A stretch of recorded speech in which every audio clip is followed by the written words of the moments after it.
All right, we're sitting here in the Scat Pack because I've been away for a few weeks and I still haven't driven her. It's been over 2 weeks since I put her on the road, and I don't know, just need some me time with the car. So this is the best place to start a video. In this box, I have a new product from Z Automotive, and this product is called the Double Bypass. And I'm going to go over real quick, why do you need the double bypass, what it does. And the first and most important is some of you guys who don't know why we're using this, you need to have the Z Automotive TaZer. Now, this device plugs into your ODB2 port and unlocks some pretty cool features in most modern Mopars. That would be Challengers, Chargers, Ram, so on. You get cool features like line lock, light show, and enable a bunch of things like SRT mode on your 392s and so on. So if you don't have one of these, this video is not really going to apply to you, but if you're interested in getting one, I would sit back and watch. I'll put some videos in the upper right here, all my TaZer feature videos. All right, so now that we've got the what is the TaZer out of the way, now to find out if this is compatible with your car, you want to head over to zAutomotive.com. You want to go into their products page and check out the double bypass. It'll give you all the information you need before purchasing this. So what is the double bypass? In a nutshell, for 2018 and up models, you're going to require this device. It moves the access of the TaZer to the trunk because FCA has put in a security feature to block unauthorized access via the ODB2 port. So now you have to kind of hardwire this into the trunk, and it's not difficult either. It includes all the plugs and connectors, and it'll take about 15 minutes, and I'll go into that in a few minutes. But I just want to make sure you guys, before you sit there and invest time in this video, you know what it's for. So the double bypass is for the 2018 models and up. It bypasses that security feature put in place. And also for older models that have the TaZer, if you want to free up your ODB2 port for data loggers or tuners, now you can move your TaZer to the trunk permanently and have that ODB2 port free. So basically I'm going to go through the process to install this, hopefully get you guys up to speed on it.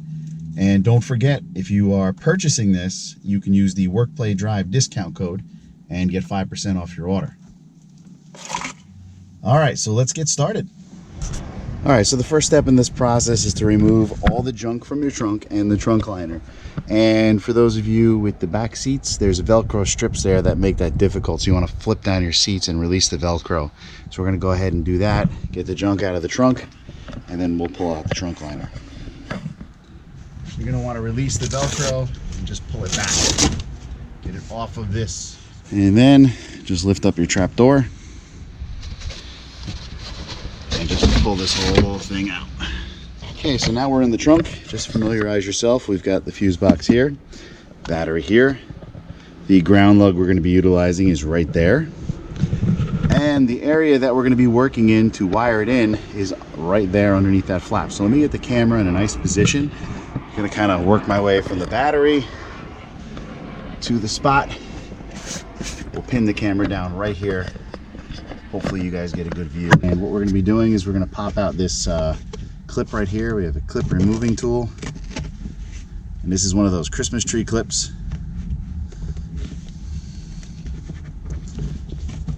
They just work out. There we go. Okay, allows us to fold this up and get this out of the way. And this is the area that we're going to be working inside. So we got to open this box up right here. Super simple to open the box. There's 4 clips here. You just pry them out a little bit and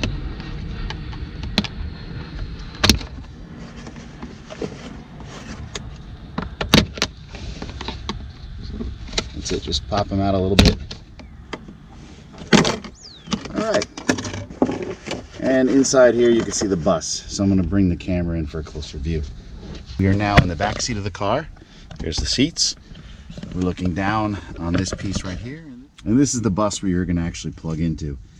The guys at Z Automotive could not have made this more easy. So you have your power connectors down on this end.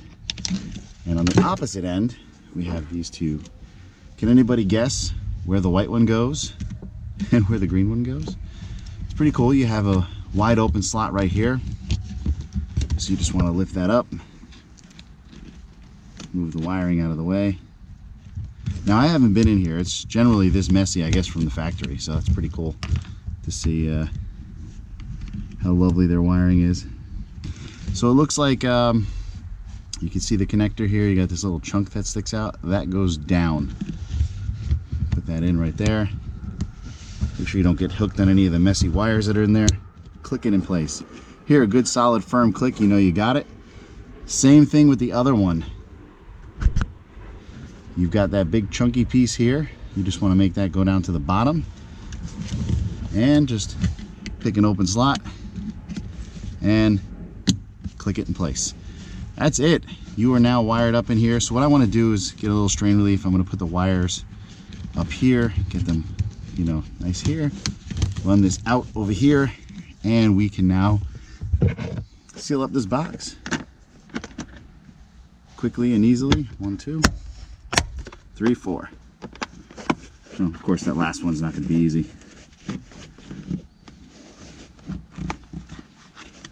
You have a wire that's in the way. There we go. All right, that's it. So this part's done. All that's left is to apply power, and we're good to go. What did that take? 2 minutes? Not even. All right, just to give you an idea where we are. There is the box that we just got done closing up. We've got our cable running along here. We're going to affix this down with some nice zip ties. Come across to the battery, and we have these power wires that we're going to run to the fuse box. So what I'm going to do is I'm going to put you guys down on the battery. Okay, so we're going to pop off the fuse box cover. On the back of the cover, you're going to find the tool you need to remove the fuse. Let's pull that out now. Put that over there. And you're going to find a map of all the fuses. Pretty sweet. Okay, so you notice you got this row of fuses up top here. You know, these feed fuses right here. And then we're looking at, well, actually, let's flip this around so it matches the fuse panel here. Okay, so we got the row up here, and we're looking for fuse number 37. So we've got this first bank of fuses behind it, and then this is 31 through 37.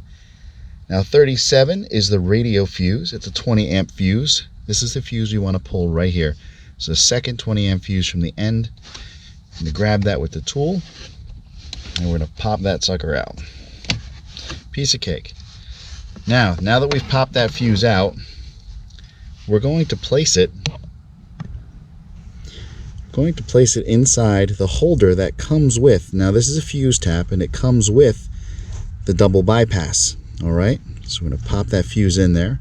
So now we have the fuse to complete the radio circuit and a 5 amp fuse to tap off of that to feed the double bypass, which feeds the TaZer power.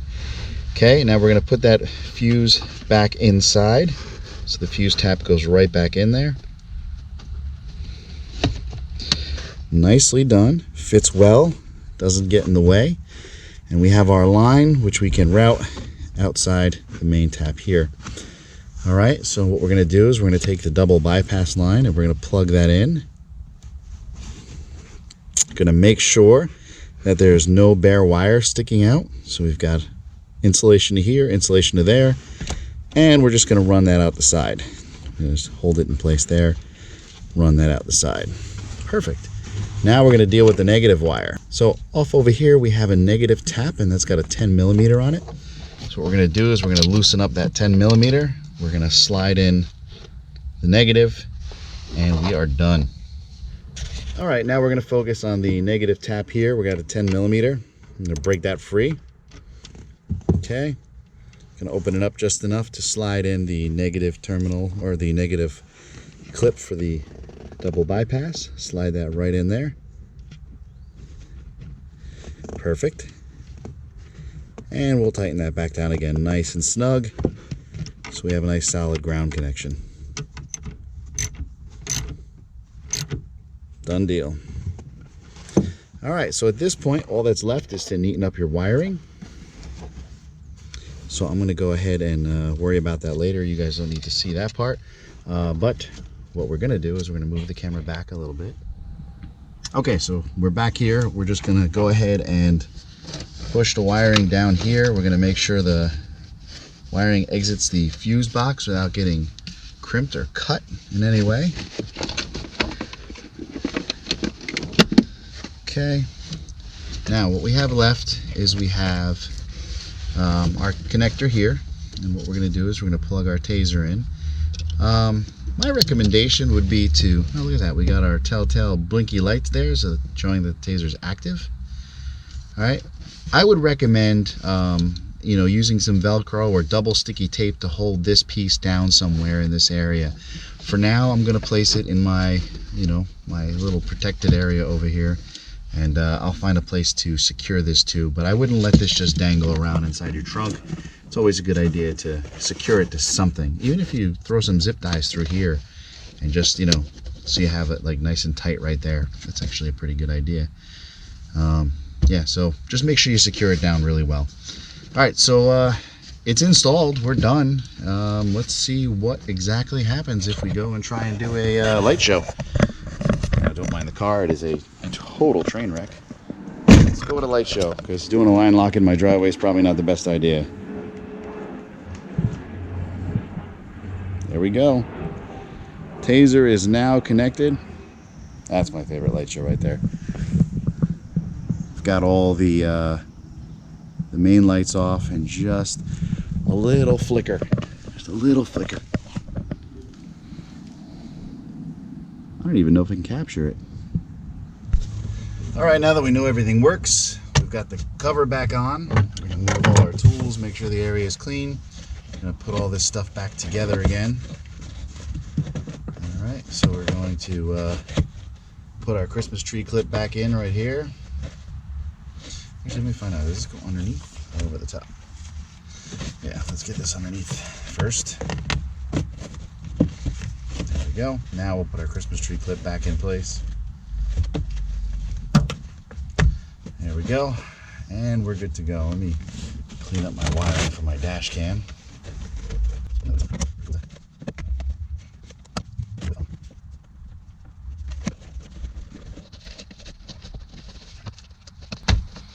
Alright, we're all set. We got a nice zip tie here holding this stuff in place, and we've got it safely secured inside of our bin, our little junk bin over there. So we're going to button this whole thing back up, and we're done.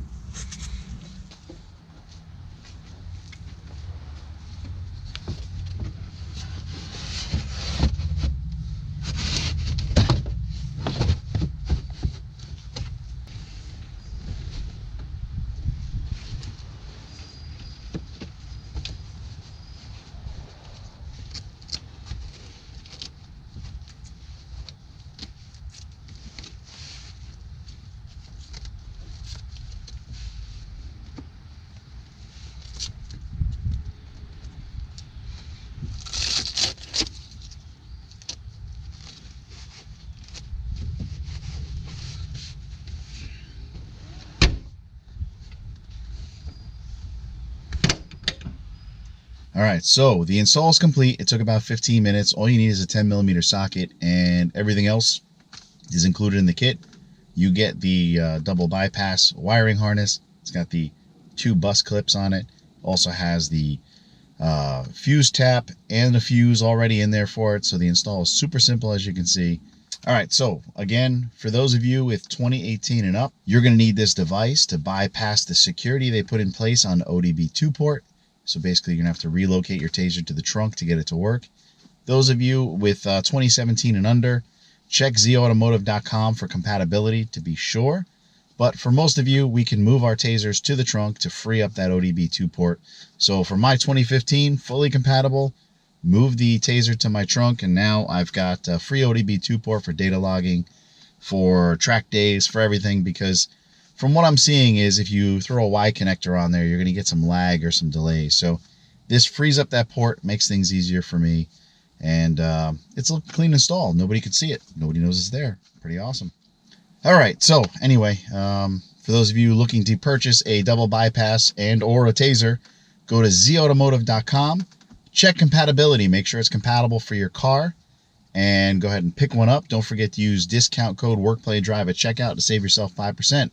If this video helped you out, please be sure to gently press that like button right there. If you're stopping by for the first time, don't forget to subscribe. It is somewhere down there as well. And wait, is it down there or is it down there? I can't even tell anymore. All right, so I hope this video helped you out in some way. If it did, please be sure to gently press that like button. If you're stopping by for the first time, please consider subscribing. And as always, thanks for watching.